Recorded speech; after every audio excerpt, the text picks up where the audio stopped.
sebuah cerita legenda di suatu tempat. Bagaimana kisahnya, mari kita simak.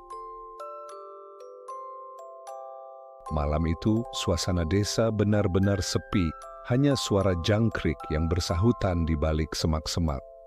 Angin berhembus cukup kencang, membuat pohon bambu di tepi jalan bergoyang. Suaranya berderak seperti ada yang sedang berbisik lirih. Raka duduk di beranda rumahnya, menatap jalanan desa yang sunyi. Dari jauh terlihat kabut tipis menggantung di atas sawah. Malam itu terasa berbeda. Ada hawa dingin yang menusuk sampai ke tulang, padahal tidak sedang musim hujan. Ia menggeliat, merapatkan sarung ke tubuhnya, sambil sesekali mengusap lengan yang merinding tanpa sebab. Raka sebenarnya tidak terlalu percaya dengan cerita-cerita mistis yang sering beredar di desanya. Sejak kecil, ia sudah mendengar larangan orang tua dan tetua kampung tentang hutan keramat yang berada di ujung desa. Hutan itu selalu dianggap angker, tempat bersemayamnya roh-roh penasaran. Siapapun yang berani masuk ke sana malam hari bisa hilang tanpa jejak. Sudah ada beberapa orang yang pernah mencoba, dan kabarnya tidak pernah kembali. Ada yang ditemukan hanya sandal, ada juga yang hilang begitu saja tanpa sisa. Cerita itu membuat banyak orang takut, namun bagi Raka yang masih muda, rasa takut itu sering kalah oleh rasa penasaran. Malam itu, ia sedang termenung memikirkan sesuatu ketika telinganya menangkap suara aneh. Dari arah hutan keramat, samar terdengar bunyi gamelan. Awalnya ia kira hanya perasaannya saja, mungkin telinga yang salah dengar. Tapi suara itu makin jelas.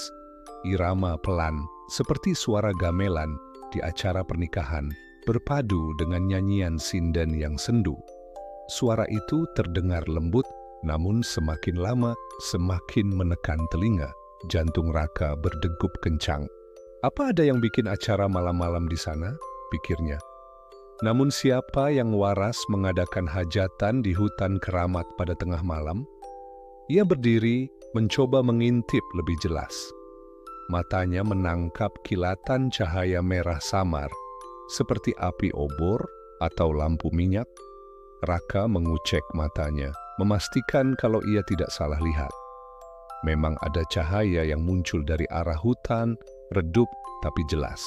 Semakin lama cahaya itu seperti bergerak, berayun-ayun mengikuti irama gamelan. Raka menelan ludah. Ada rasa ingin tahu yang begitu besar, tapi sekaligus takut. Ia mencoba menenangkan diri. Mungkin saja itu hanya warga yang sedang melewati hutan. Tapi siapa yang berani? Bayangan cerita lama langsung terlintas di kepalanya. Ia ingat kisah seorang gadis dari desanya bernama Sekar. Gadis itu dulu terkenal cantik, namun hidupnya berakhir tragis. Konon, Sekar dipaksa menikah dengan lelaki pilihan orang tuanya. Ia menolak karena sudah punya kekasih, tapi orang tuanya keras. Malam sebelum pernikahan, Sekar lari ke hutan keramat. Besok paginya, ia ditemukan tergantung di sebuah pohon besar di tengah hutan, mengenakan kebaya putih seperti pengantin.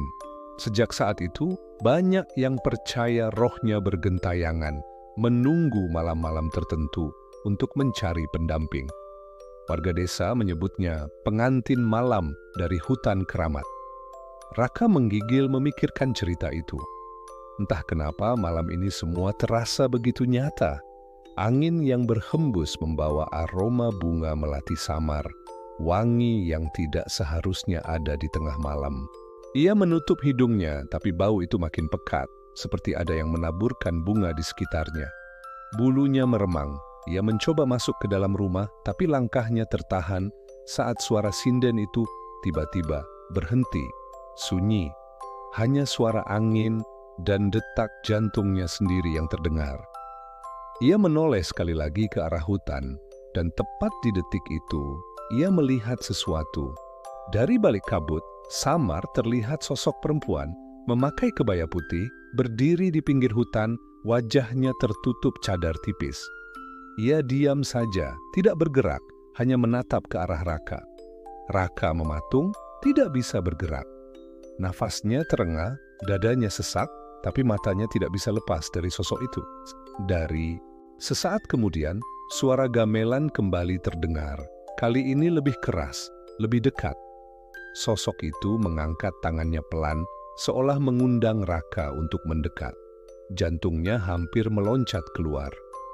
Tanpa sadar, ia melangkah maju satu langkah, lalu buru-buru mundur lagi. Otaknya berteriak, "Jangan, itu bukan manusia!" Tapi tubuhnya terasa berat, seakan ada yang menariknya pelan-pelan ke arah hutan. Tiba-tiba pintu rumah terbuka. Ibunya muncul dengan wajah cemas. "Raka, ngapain kamu berdiri di luar malam-malam begini? Cepat masuk!" Suaranya keras, memutus tatapan Raka pada sosok itu. Ia menoleh sebentar ke arah hutan, dan sosok itu sudah tidak ada. Kabut perlahan menghilang, suara gamelan pun lenyap. Hanya gelap pekat yang tersisa. Dengan tubuh gemetar, Raka masuk ke dalam rumah. Ibunya menatap tajam. "Kamu jangan macam-macam ya, Ra. Jangan pernah lihat ke arah hutan malam-malam. Itu tempat bukan buat kita." Raka hanya mengangguk pelan, meski pikirannya masih kacau. Malam itu ia berusaha tidur, tapi bayangan sosok pengantin putih itu terus menghantui pikirannya. Setiap ia memejamkan mata, wajah samar itu muncul, kadang tersenyum, kadang menangis, kadang hanya menatap kosong. Ia terbangun berkali-kali, keringat dingin membasahi tubuhnya. Matanya merah karena tidak bisa tidur.